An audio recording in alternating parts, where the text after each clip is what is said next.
WB পুলিশের রেজাল্টে নাম ছাঁটাই বাছাই হচ্ছে, কারা চাকরি পাচ্ছে, কাদের চাকরি বাদ যাচ্ছে, সম্পূর্ণ নতুন তথ্য দেখুন।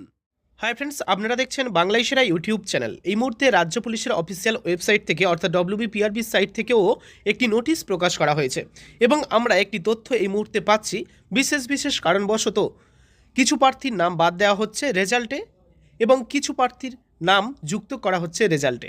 এই ভিডিওটির মাধ্যমে কি, কেন, কিভাবে, কারা যুক্ত হচ্ছে, কেন যুক্ত হচ্ছে, কাদের বাদ দেওয়া হচ্ছে, এই ছাঁটাই বাছাইয়ের বিষয়টা নিয়ে এই ভিডিওতে ডিটেলসে আপনাদের সামনে তথ্যগুলি পৌঁছে দেবো।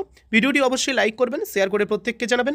নিয়মিত আপডেট দেখতে চ্যানেলটিকে সাবস্ক্রাইব করে রাখবেন। তাহলে চলুন ডিটেলস দেখে নেওয়া যাক।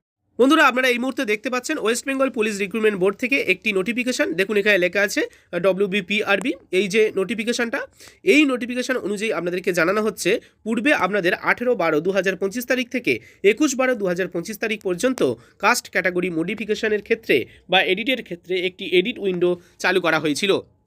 সেই এডিট উইন্ডো চালু করার পরে সেখানে কিন্তু প্রার্থীরা তাদের কাস্ট ক্যাটাগরি আপডেট করেছিল ওবিসি এ থেকে ওবিসি বি কিংবা ওবিসি বি থেকে ওবিসি এতে আপডেট করেছিল।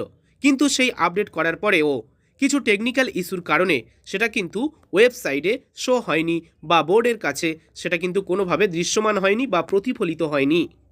সেই কারণে প্রথমে পুলিশ রিক্রুটমেন্ট বোর্ড বুঝতে পারেনি, কিন্তু বর্তমানে যখন সেটা দৃশ্যমান হয়েছে বা এই টেকনিক্যাল যে ইস্যু বা সমস্যা, সেই সমস্যার সমাধান হয়েছে, তারপরে জানা যাচ্ছে বা বোঝা যাচ্ছে 6 জনের নাম পূর্বের লিস্টে প্রকাশ করা হয়েছিল এবং 6 জনকে বলা হয়েছিল তারা শর্ট লিস্টেড হয়েছে পিএমটি পিইটির জন্য।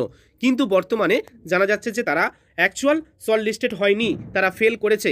তাই পূর্বের রেজাল্টের লিস্ট থেকে 6 জনকে বাদ দেওয়া হয়েছে এবং 14 জনকে যুক্ত করা হয়েছে নতুন করে, যারা অ্যাকচুয়াল পাস করার যোগ্য বা পাস করা উচিত ছিল যাদের, কিন্তু টেকনিক্যাল ইস্যুর কারণে দৃশ্যমান না হওয়ার কারণে বোর্ডের বুঝতে অসুবিধা হয়েছিল। তাই 14 জনের নাম বাদ রেখে পূর্বের লিস্টটা আপলোড করেছিল। তাই নতুন করে 14 জনকে যুক্ত করা হয়েছে আর 6 জনকে বাদ দেওয়া হয়েছে। দেখুন, এখানে সেই লিস্টটা দেওয়া হয়েছে, বলা হয়েছে short listed for PMT and PET newly included, অর্থাৎ নতুন করে শর্ট লিস্টেড হয়েছেন কোন কোন প্রার্থী, সেই সব প্রার্থীর নাম এখানে উল্লেখ করে দেওয়া হয়েছে এবং অ্যাপ্লিকেশান সিরিয়াল নাম্বার এখানে উল্লেখ করে দেওয়া হয়েছে।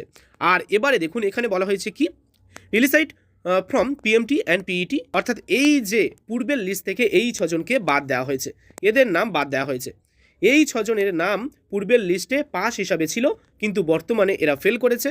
আর এই 14 জনের নাম পূর্বের লিস্টে ছিলই না, কিন্তু বর্তমানে এরা পাস করেছে। ওকে, তাহলে নতুন করে এদেরকে ছাঁটাই করা হলো আর এদেরকে বাছাই করা হলো।